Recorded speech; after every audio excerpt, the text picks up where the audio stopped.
আহারে জীবন আমার! কি একটা জীবন না? এমন একটা পরিস্থিতিতে জন্ম নিয়েছি যেখানে মা, বাবা, ভাই, বোন, আত্মীয়স্বজন কেউ স্বার্থ ছাড়া কোনো কথাই বলে না। না, না বন্ধুরা, আপনারা কিন্তু এটা ভাববেন না যে আপনাদের বলেছি। আসলে এই যুগের মানুষের ভালোবাসা, স্নেহ, মায়া, মমতা এগুলো নিয়েই আমি কথা বলছি। প্রত্যেকটা সম্পর্কের মধ্যেই না চাওয়া পাওয়া থাকে, প্রত্যেকটা সম্পর্কের মধ্যেই গিভ অ্যান্ড টেক থাকে।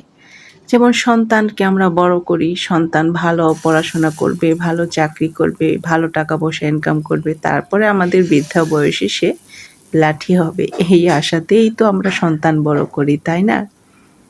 তো হ্যাঁ, কিছু কিছু মা বাবা হয়তো বা ব্যতিক্রম আছে। তো যাই হোক, এখন আসি স্বামী স্ত্রীর কথায়।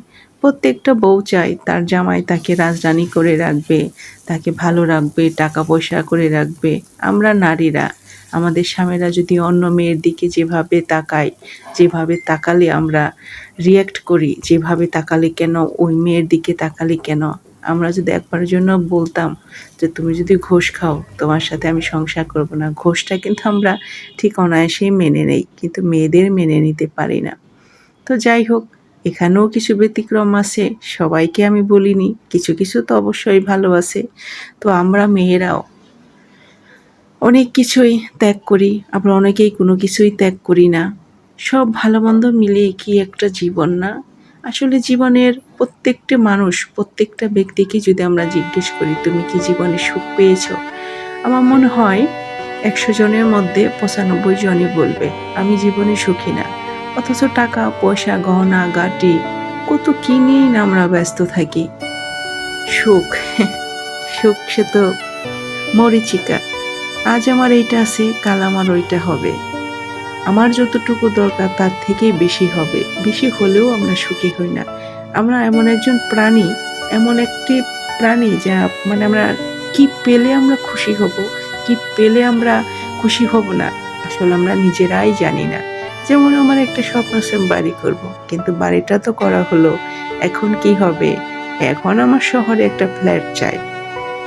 শহরে যখন একটা ফ্ল্যাট হবে, না, না, বাংলাদেশে থাকলে কোনো প্রেস্টিজ থাকে না, আমি বিদেশে যাব।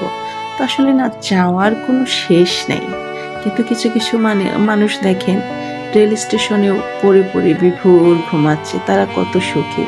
একবেলা খাওয়া তো দূরের কথা, পচা এঁটো বাসি খাবার তারা যদি দেখতে পায়, তাদের যদি কেউ এক মুঠো দেয়, তাতে যে তারা কি সুখী, কি খুশি হয় না? কি অদ্ভুত দুনিয়াতে! আমার অনেক কিছু আছে, তবু আমি সুখী হতে পারিনি। আবার কারো কারো কিছু নেই, তবু তারা অনেক সুখী। সুখটা কি? আসলে আমরা জানি না। সুখটা হয়তোবা একেক জনের কাছে একেক রকম ডেফিনিশন থেকে থাকে। সেদিন যেমন একটা ফেসবুক স্ক্রল করতে করতে এক বৃদ্ধ বাবা বলতেছে, তোমরা কেউ আমার মতো ভুল করো না, আমি আমার সন্তানকে নিঃস্ব হয়ে পড়াশোনা করিয়েছি, আর সে আমাকে দেখে না, আমার কষ্ট সে অনুভব করে না। আহারে বাবা!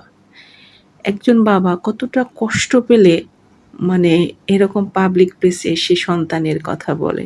আমি তো ওনার মুখের দিকে তাকিয়েছিলাম, তার বুকের ব্যথাগুলো আমি অনুভব করার চেষ্টা করেছিলাম। এই বাবা জীবনের সম্পূর্ণ সঞ্চয় দিয়ে একটা সন্তানকে মানুষ করেছে তার মতো করে। সে সন্তান নাকি তার কষ্টে ব্যথিত হয় না।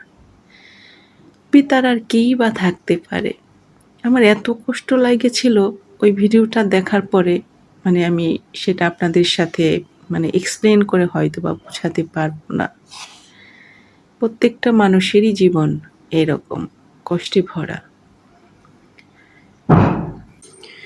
তো যাই হোক বন্ধুরা, প্রত্যেকটা মানুষের জীবনে সুখ দুঃখ হাসি কান্না থাকবেই, আমাদের জীবনেই থাকবে, এ নিয়েই আমাদের জীবন চলতে হবে। তো যাই হোক, আজকের রেসিপিটা আপনারা হয়তো বা দেখতেছেন, তার মধ্যেও আমি একটু বলে দেই আমার মতো করে।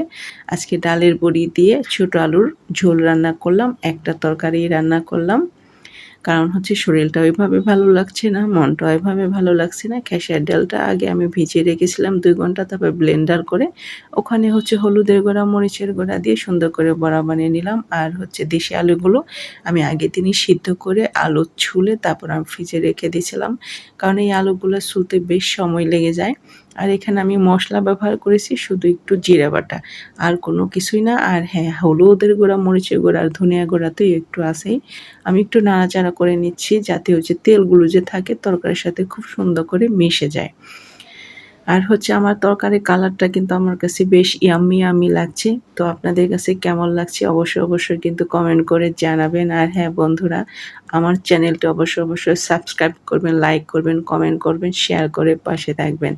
আপনারা নিজের খেয়াল রাখবেন, বাচ্চাদের খেয়াল রাখবেন।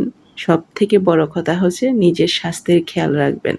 তো দেখেন বন্ধুরা, তরকারিটা কিন্তু এখন খুব সুন্দর ইয়াম্মি ইয়াম্মি হয়ে গেছে। এখন আমি চুলাটা অফ করে দিচ্ছি।